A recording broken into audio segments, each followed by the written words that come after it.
Assalamualaikum warahmatullahi wabarakatuh. Kami dari CGP Angkatan 5 akan melaksanakan tugas terkait dengan demonstrasi kontekstual pada modul 3.1 yaitu pengambilan keputusan. Kami bertiga yang terdiri dari saya, Novi Herlianti, kemudian Ripa Hairunisa dan Haya Sumairoh. Kami berasal dari SMA Negeri 1 Muara Gembong. Selamat pagi Pak. Pagi Ibu. Ya, mohon maaf saya ganggu di pagi hari ini. Saya mohon sedikit dan mungkin banyak kali ya Pak terkait waktu, karena saya ada penyelesaian tugas bersama rekan-rekan saya terkait dengan pengambilan keputusan. Maksud kedatangan kami ingin menanyakan di sekolah yang Bapak pimpin selama ini, apakah ada permasalahan-permasalahan atau kasus-kasus yang pernah terjadi selama Bapak pimpin itu ada yang mengenai dilema etika atau bujukan moral, sehingga Bapak secara tidak langsung dituntut untuk bisa mengambil keputusan secara tepat, terus jelas, terus terukur. Kira-kira ada nggak Pak masalahnya itu seperti apa? Permasalahan-permasalahan terkait dengan dilema etika dan bujukan moral tidak mungkin tidak ada. Dalam sebuah institusi permasalahan-permasalahan itu pasti ada. Dilema etika misalnya, walaupun ada seseorang atau sekelompok orang dari guru tertentu yang meyakini bahwa pendapatnya benar, tapi sebagian lain ada yang mengatakan juga benar. Sehingga ini dilema etika yang memang harus diselesaikan. Dan bujukan moral juga sama. Bujukan moral, satu sisi ada yang menganggap pendapatnya benar, tapi di sisi lain juga ada yang menyalahkan pendapat yang memang dia lakukan. Ini banyak terjadi misalkan saat menyelesaikan permasalahan-permasalahan terhadap peserta didik. Bagaimana rencana pemecahan masalah sampai kemudian tindak lanjut dari pemecahan masalah itu gitu kan. Itu seringkali terjadi. Begitupun terkait dengan proses pembelajaran. Proses pembelajaran ketika kita diskusi dalam melakukan evaluasi pembelajaran di sekolah, ada permasalahan yang terjadi dalam proses pembelajaran, ada yang menganggap bahwa apa yang disampaikan terkait dengan metode atau strateginya itu bagus, ada juga yang menganggap kurang tepat gitu. Jadi dalam pengelolaan manajerial di sekolah, hal-hal seperti itu lumrah dan memang seringkali terjadi.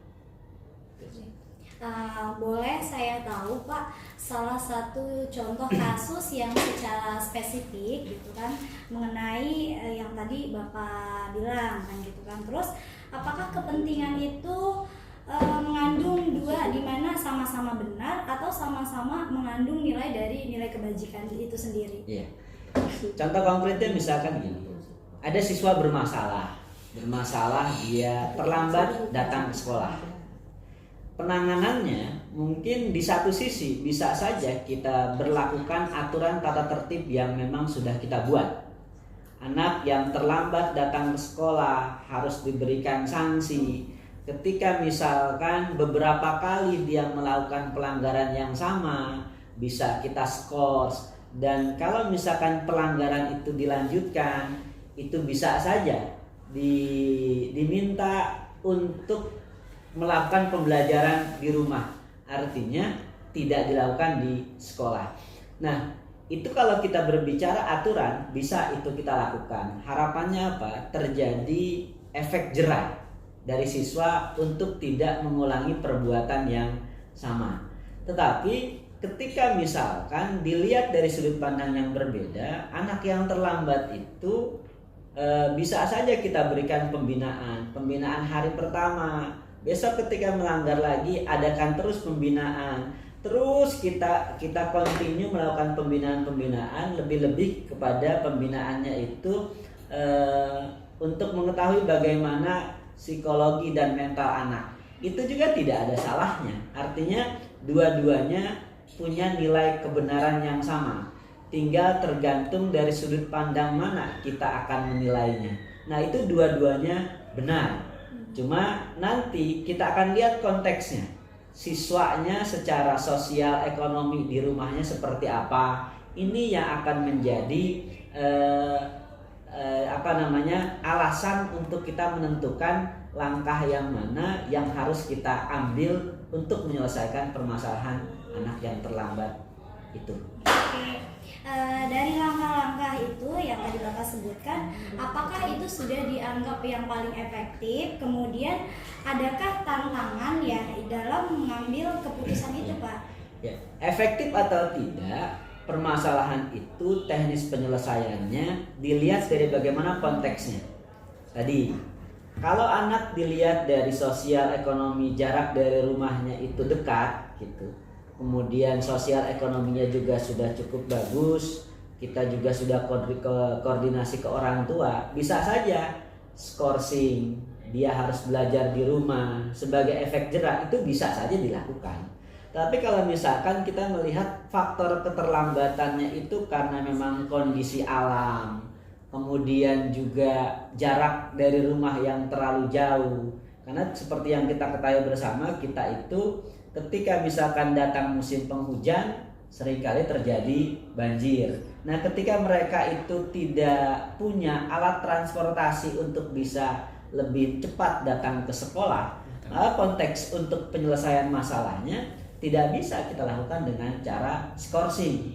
Maka kita harus melakukan pembinaan, kemudian juga kita harus memberikan motivasi agar mereka itu bisa memanage dan mengatur waktu untuk bisa bagaimana hadir di sekolah lebih awal.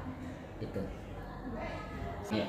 Pertanyaan berikutnya Pak, dalam mengambil keputusan, prinsip-prinsip yang Bapak kemukakan, di sini ada 3 prinsip. Yang pertama yaitu peraturan, kemudian hasil akhir, dan peduli. Dari 3 prinsip tersebut, apakah ketiga-tiganya Bapak laksanakan atau mengambil salah satu atau bagian dari keduanya? Terima kasih Pak.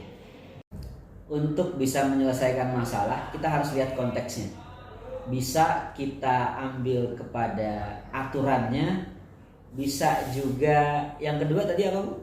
Hasil akhir. Hasil akhirnya, bisa juga bagaimana konteks kepedulian. Semua punya nilai yang sama, tergantung dari bagaimana permasalahan yang terjadi. Kalau kita hanya menerapkan peraturan saja tanpa kita pikirkan bagaimana hasil akhir dan juga kepedulian, itu ada yang kurang nantinya, ada yang kurang. Walaupun mungkin kedisiplinan bisa saja kita tegakkan, ya, dan hasil akhir bisa saja akan bagus, tapi bisa jadi kemungkinan yang kedua, ketika peraturan itu sangat ketat untuk kita terapkan, hasil akhirnya untuk bisa kita menjadikan anak itu punya karakter yang bagus, bisa saja akan membuat anak itu malah merasa tidak nyaman untuk bisa bersekolah di sekolah kita. Nah, makanya ketiga aspek ini, mulai dari aturan, hasil akhir, dan kepedulian, harus kita gabungkan sehingga peraturan yang ada untuk ditaati dengan harapan hasil akhirnya akan mendapatkan hasil akhir yang kita inginkan, dan ada nilai kepedulian di dalamnya sehingga anak lebih merasa dihargai, merasa dihormati, dan juga merasa bahwa dirinya itu diorangkan gitu loh.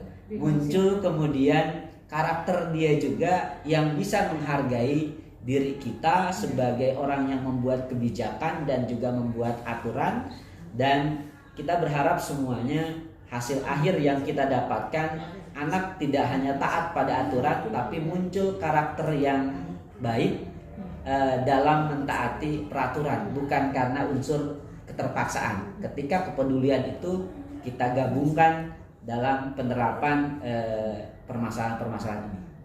Ya. Eh, Terima kasih Bapak tadi sudah memberikan satu kasus contohnya ya Pak ya dari sekolah yang Bapak pimpin terkait dengan keterlambatan siswa. Apalagi mengingat ya sekarang ini kan musim hujan ya Pak ya. Terus akses jalan yang ada di sekolah kita itu terutama jarak dari rumah ke sekolah pasti siswa itu amat terkendala ya karena semuanya belum pengecoran. Tadi Bapak sudah memberikan sebuah keputusan yang memang di dalamnya ingin men-skorsing agar mereka setidaknya memperbaiki ya. Tapi di sisi lain karena akses jalan yang kurang bagus, maka Bapak kedepankan yang namanya rasa peduli. Nah, apakah selama Bapak mengambil keputusan tersebut ya ada keterkaitan 4 paradigma di antaranya pada saat Bapak mengambil keputusan tersebut apakah ada pro kontranya Pak ya kan yang namanya di sekolah kan walaupun Bapak selaku pimpinan pasti tetap ya ada jajaran di bawahnya terutama guru-guru seperti guru piket, tim PDS ya. Apakah ada yang mendukung dengan keputusan yang Bapak ambil atau ada yang ya udah Pak skorsing aja gitu karena ini akan menjadi kebiasaan buruk dan akan menjadi tradisi. Ya. Pro kontra dalam sebuah kebijakan itu adalah hal yang wajar. Ya. Saya melihat mereka yang kontra terhadap kebijakan yang kita ambil bukan berarti mereka akan ada upaya menjegal dalam tanda kutip gitu kan program yang kita lakukan. Tidak. Saya melihat itu adalah masukan, itu adalah kritikan dan salah satu bentuk kepedulian mereka terhadap sekolah. Harapannya mereka menginginkan sekolah itu bisa lebih baik lagi dari waktu ke waktu. Di mereka-mereka yang kontra dalam pandangan saya bukan mereka yang harus kita jauhkan. Tetapi dari mereka kita banyak belajar gitu kan. Dari mereka kita banyak belajar. Nah, ini kita lakukan ketika kebijakan ini kita ambil, keputusan kita ambil, maka untuk meminimalisir permasalahan yang terjadi, efek dari sebuah kebijakan yang kita ambil gitu kan. Maka kita harus menjelaskan dalam sebuah forum rapat evaluasi gitu kan terkait dengan kenapa kita membuat kebijakan A, B, C dan lain sebagainya. Intinya komunikasi menjadi salah satu dasar untuk bagaimana kita bisa mensinkronkan program-program yang sudah dibuat oleh sekolah. Dengan adanya komunikasi maka semua akan bisa berbicara, semua akan memberikan komentar. Nah, dan apa yang disampaikan punya dasar, punya alasan terhadap sebuah kebijakan yang sudah kita buat itu gitu kan. Ya artinya pro kontra tidak mesti kita hindari dan memang tidak akan bisa kita hindari. Dan justru keterbukaan terhadap pendapat orang yang kontra terhadap kita itu harus kita hargai sebagai salah satu bentuk kepedulian mereka terhadap kita yang mengelola sekolah gitu. Itu mungkin ya dari apa yang memang sudah dialami di sekolah ini. Oke, baik. Kalau seperti itu berarti dari kasus yang Bapak tadi sebutkan gitu kan, kegiatan ini sudah dilaksanakan mulai dari 4 paradigma, kemudian 3 prinsip dan dari 9 langkah pengujian. Siapakah yang terlibat dalam kebijakan-kebijakan Bapak? Yang pertama, yang berikutnya adalah bagaimana indikator keberhasilan dari Bapak, apakah sudah memiliki keberpihakan kepada siswa? Nah, ya, yang akan kita libatkan lagi-lagi tergantung konteks permasalahan. Kalau permasalahannya itu terkait dengan siswa, maka yang harus kita libatkan adalah mulai dari Wakasek, wakil kepala sekolah, terutama bidang kesiswaan, bidang kurikulum, humas dan sarana kita libatkan, dan juga wali kelas. Kenapa? Karena wali kelas ada orang tua yang ada di sekolah. Sehingga mereka-mereka yang punya kepentingan terhadap permasalahan itu harus kita libatkan. Supaya apa? Supaya kita bisa melihat permasalahan lebih komprehensif, sehingga keputusan yang kita ambil juga lebih spesifik dan meminimalisir permasalahan-permasalahan lanjutan yang akan terjadi. Nah, yang kedua tadi apa, Bu? Indikator keberhasilan dari Bapak, apakah sudah memiliki keberpihakan kepada siswa? Berpihak Nah, pada murid. iya. Kita itu selalu mengedepankan jangan sampai kebijakan yang kita ambil ini membuat siswa itu malah putus sekolah. Karena memang seperti yang kita ketahui bersama, di wilayah kita di Muara Gembong sangat rentan sekali anak untuk putus sekolah. Nah, indikator dari keberpihakan keputusan kita itu terhadap siswa ya adalah kita menurunnya angka putus sekolah yang memang terjadi di sekolah kita. Jadi harapannya ke depan sekolah yang memang kita kelola ini akan bisa terus memberikan pelayanan yang terbaik buat anak-anak kita. Nah, keputusan apapun yang nanti akan kita buat gitu, harapannya jangan sampai ada yang membuat anak-anak kita itu malah mundur dari sekolah kita. Nah, itu yang paling penting untuk di sekolah kita. Kalau kita mau mendisiplinkan anak ya, tidak harus menggunakan aturan dan tata tertib yang memang sudah kita buat. Tapi tadi pendekatan secara individu terhadap anak gitu kan, pemanggilan anak untuk membina lain sebagainya, itu memang perlu kita lakukan. Harapannya akan muncul kesadaran dari dalam diri pribadi anak tentang arti penting dari sebuah pendidikan yang dia lakukan di sekolah ini. Itu. Terima kasih Bapak, dari semua hal yang tadi sudah disampaikan. Alhamdulillah ternyata permasalahannya cukup rumit, sulit ya. Kemudian tentunya di sini peran dari Bapak selaku pimpinan kepala sekolah amatlah penting ya. Dalam mengambil keputusan tentunya lebih mengedepankan yang mana ya. Tergantung konteks, itu sangat benar sekali. Nah, kemudian dalam mendisiplinkan siswa yang tadi Bapak sampaikan bahwasanya perlunya keberpihakan pada siswa. Kemudian lebih mengedepankan yang namanya rasa peduli. Dan yang terakhir tentunya semua warga sekolah termasuk Bapak itu sangat mensupport sekali, apalagi tadi Bapak sampaikan bahwasannya tidak menginginkan anak yang masih usia sekolah itu sampai putus sekolah. Itu cita-cita yang sangat luar biasa.